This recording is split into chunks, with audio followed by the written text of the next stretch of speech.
Hello and welcome to SMETV. I'm your host, Angela Lewkovitz, bringing you the latest in news and views for the SME community. Calamity is defined as an event causing great and often sudden damage or distress. In short, a disaster.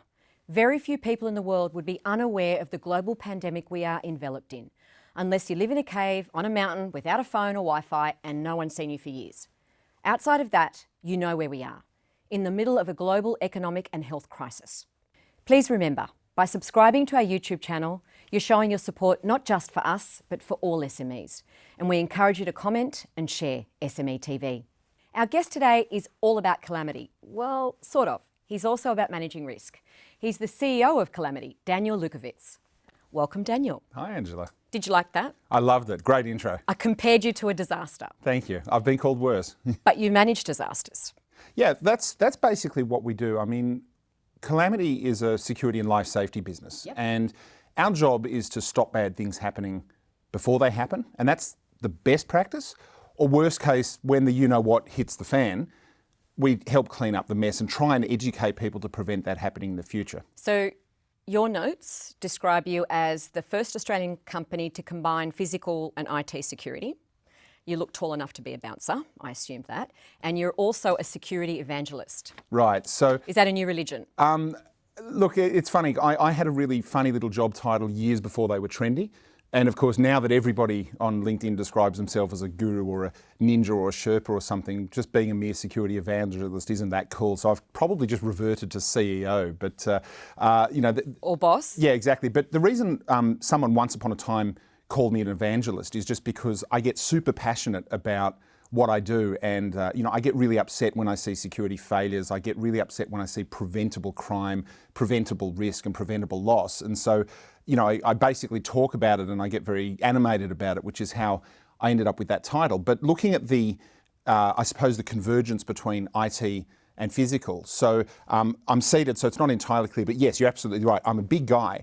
And that's It was entirely clear to me how tall he was before he sat down. And I fell into security on that basis, but I also had a background in technology. And, once upon a time I was described as a, computer whiz kid when I was a teenager and so forth, which... So you're a geek? Well, I was. I mean, now I like to think of myself as hella cool, but back then, yeah, the shoe probably fit. And so what I realised is that if you don't address every side of security, you're going to suffer loss. And so a good example that I'd give people is, say, a bank. Now, banks would put in security against a person coming in with a shotgun and stealing $15,000 cash. However, if that same bank didn't also address the information security, the IT security, or what's now called cyber, someone could come in over the wire from anywhere on earth and steal millions. So if they're only focusing on one to the exclusion of the other, they're not managing their risk properly. Interesting, though, the new way of doing business, banks are dialing back the shutters and the bulletproof glass because they're more of a concierge invitation area because there's less cash transactions now. So unless you go to the special room. Yeah. I don't get invited to the special room, but those sort of things are actually cyclical, because what happens is banks on a marketing approach pull out all the fly-up screens and the barriers, and they make it this very open, warm, welcoming environment, and then they get robbed big time and the staff get traumatised, so they put all that stuff back in. So there's some warehouse somewhere that's full of this stuff and sells the same barriers 3-4 times and is making a lot of money as they just come in and out of fashion. Just change the colours for the different banks. Okay, well, they only have to worry about 4 or 5. So we have brought you today to talk about risk, and I know that you comment a lot on security issues of all kinds, whether they're physical implementations, whether they're devices that work or don't work, and I want to talk about what are the devices, the temperature-seeking equipment that you've commented on. But right now, let's address how COVID seems to have thoroughly reappeared in Victoria, and some of those issues they can trace back to security guards.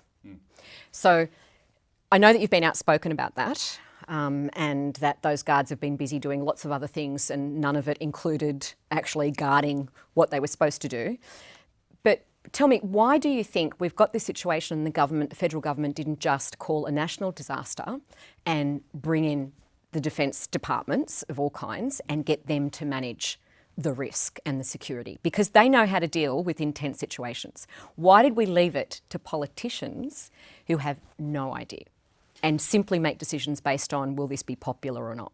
Well, unfortunately, this country has a history of politicians who have no idea on any range of issues, and multiple layers of government that each add their own unique take on having no idea. And you and I have run small businesses and we've run large businesses, so we understand that government very often doesn't enable getting things right. It actually just stands in the way. So, political speech aside, when we look at what actually happened here. It's fair to say that this is new territory for everyone. You're being a little bit lenient. Well, I'm looking at this at a sort of global scale. Like there will be countries that get things right, and people go, "That's amazing." It might have been new in March and April, but other countries were already experiencing a massive hit. So we only had to look around. We were slow to shut our federal borders, our international borders. We were slow to do that. Then we've allowed cruise ships in. Decided we weren't going to fully test or worry about them. We've had civilian security guards who have been recruited on WhatsApp to guard what is a national economic and health crisis that is going to damage us financially for decades and generations. Yep. So how serious did they need this to be? Well, what I was saying was to exercise that caution. On day 0 and day 1, I'd be a little lenient because this was uncharted territory. But as you correctly point out, with the passage of time now, that excuse wears thin. And so one example would be if we look at what's happened in Victoria. Now, Victoria is a textbook example of how to screw up security management contracts. And they've had the isolation hotels, which have been rolled out right around the country. And they're being run by, for the most part, private security contractors. Now, it's easy to just sort of pan private security and say they're all incompetent and untrained. But in New South Wales, that contract is being managed correctly because the people running it here in New South Wales know that security contractors can be dodgy. So they're keeping them honest. But in Victoria, they weren't. We have the same issues softer here in Australia that they have, for instance, in the United States, where the individual states are taking responsibility or not and direction. And this was a country that was facing a global economic and health crisis. It should have been national decisions instead of each one. So we were all the same, not waiting for one premier to react faster than the other premier and then one shut borders and one hasn't. Yeah, so it's actually gone in both directions because you had, in America, the example would be that you have governors in particular states that do less than they probably should. And then, of course, when everything goes wrong, it's very convenient for them to blame the federal government and you know who in the White House. Here we almost had the opposite problem where you'd have federally the government sort of trying to keep things at a particular level, but then you would have states that would decide to add their own barriers over the top, whether that was shutdowns or lockdowns or it was closing borders, which has a devastating effect on the industry. And those are things that are going to cause cost well beyond dollar costs. It's well known that men, for example, who lose their business are at a significantly higher risk of suicide. And that's something that I dread seeing happening over the next few years. And the problem with all of this is that, when businesses get completely laid to waste, when investors and people who've taken risk by building a business lose everything. The people who will typically keep their jobs are the bureaucrats, the public servants, the government, the union leaders. Correct. And they don't feel that pain. So it's very easy for them to sort of create an ivory tower and say, well, we have to eliminate risk and we have to keep people safe without taking a more measured approach, which is saying, look, bad things happen. We know that. So let's take that direction, right? Okay. Let's take the measured approach. I might have a different view, but let's take that. So what we're doing is we've got a trade-off between deaths and the economic resilience of the country. That's what we're looking at. So when they do a lockdown, I think the biggest problem we're facing is, are we doing eradication or are we doing suppression? Because those are different tactics. And at what point will we do a third lockdown? So if Victoria's in a second lockdown, and still their cases are rising, are they going to then come back from that when they've flattened the curve? Will they consciously choose to do a third lockdown? I don't think so.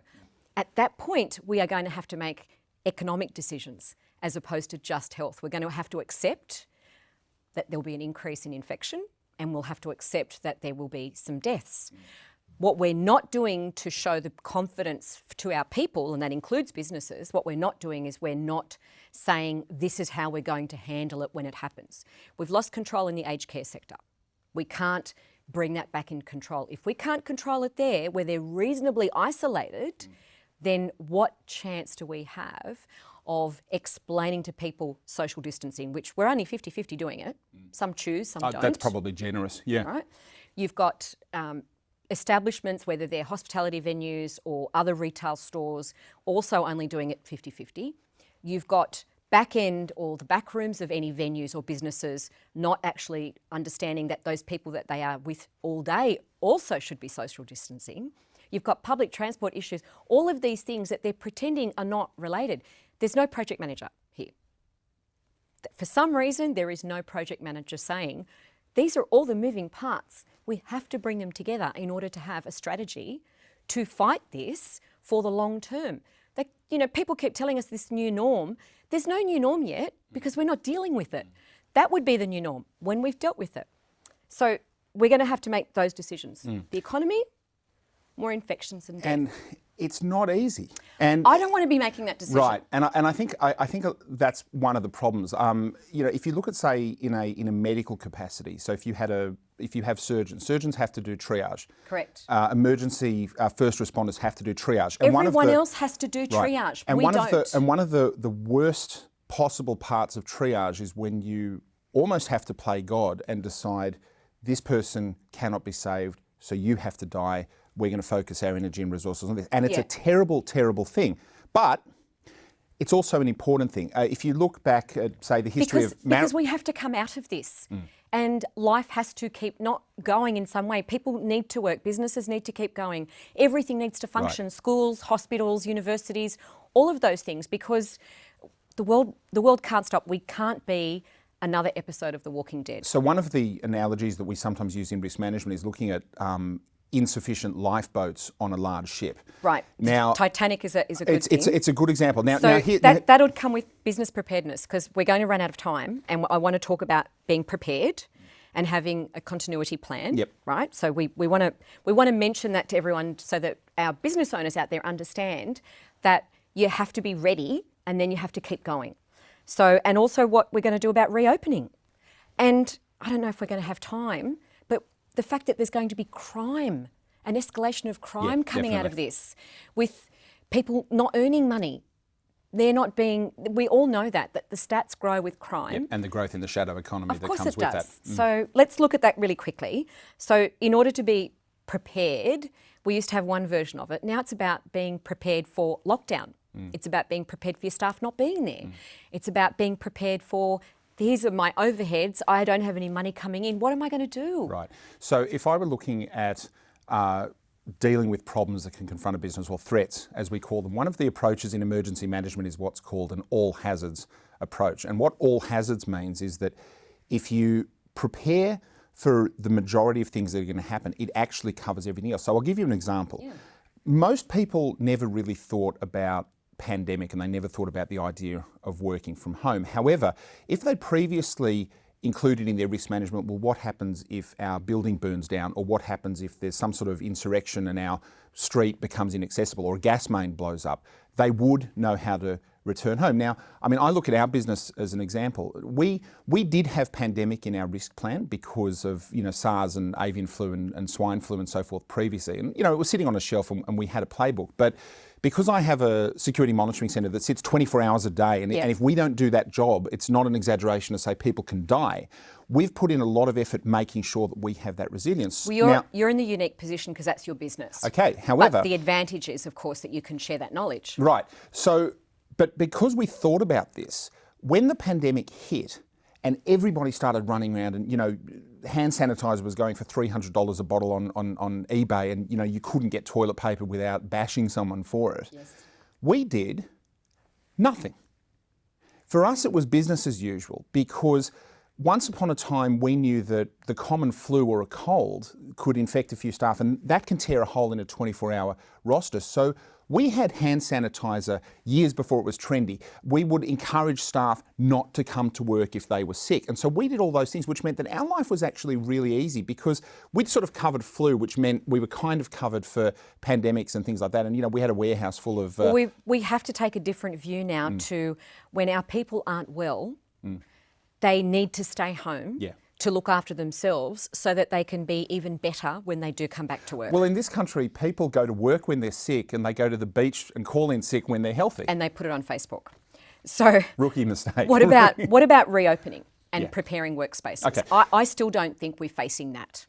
I still don't think that businesses are thinking... I mean, elevators can't take more than 2 or 4 people depending on their size. And yet I haven't heard anyone say, well, you know what, we need to look at our fire stairs and have people being able to access buildings via fire stairs. And then you have to look at the handrail in the fire stairs, and you have to look at people having heart attacks and no defibrillator at the premises. But it's a good idea. But otherwise, you're going to see high-rise buildings in the cities stagnate, not have their people return at all, and then you're going to have those local economies not ready either. And I think that it has gone beyond, this is only going to be a few months. We do not have a vaccine, full stop. We don't have drugs that can treat it. And if you have underlying causes, you might die. Yep. So it is serious.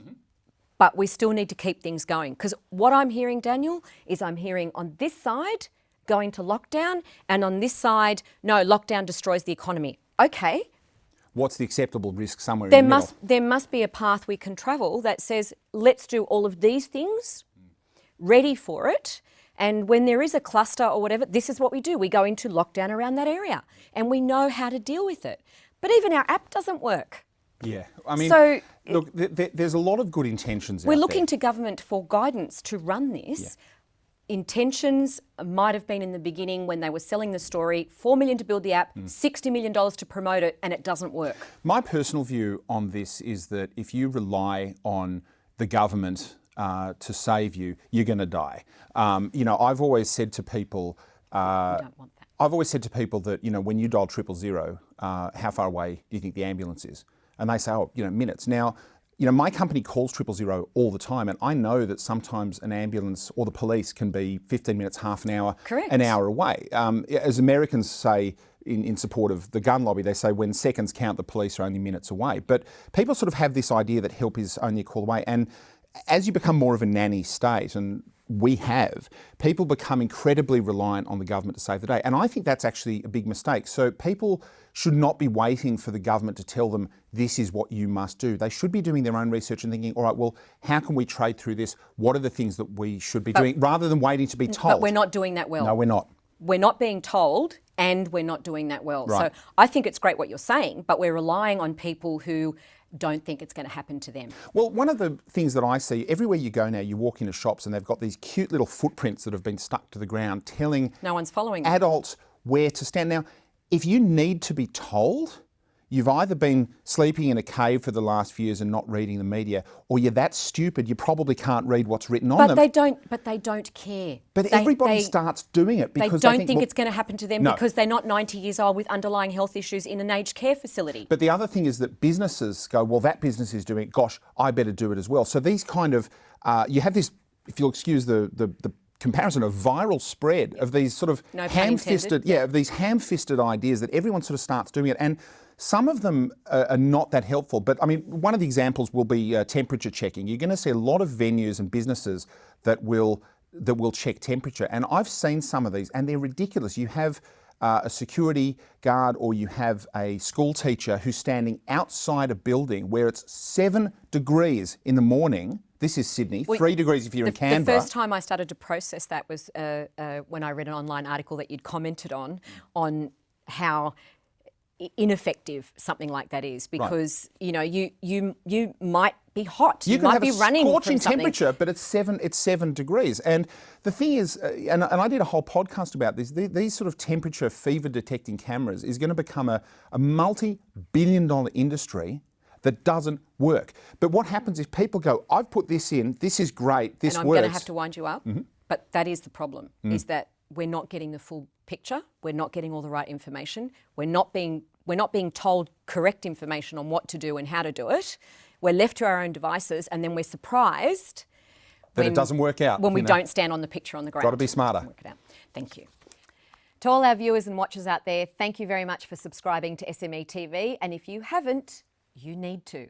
A big shout out to the SME Association for their support of SMETV. A bigger shout out to the Piedmont Studio for their great production.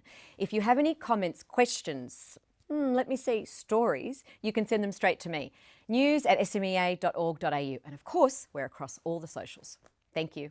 Thank you, Daniel. Thanks, Angela.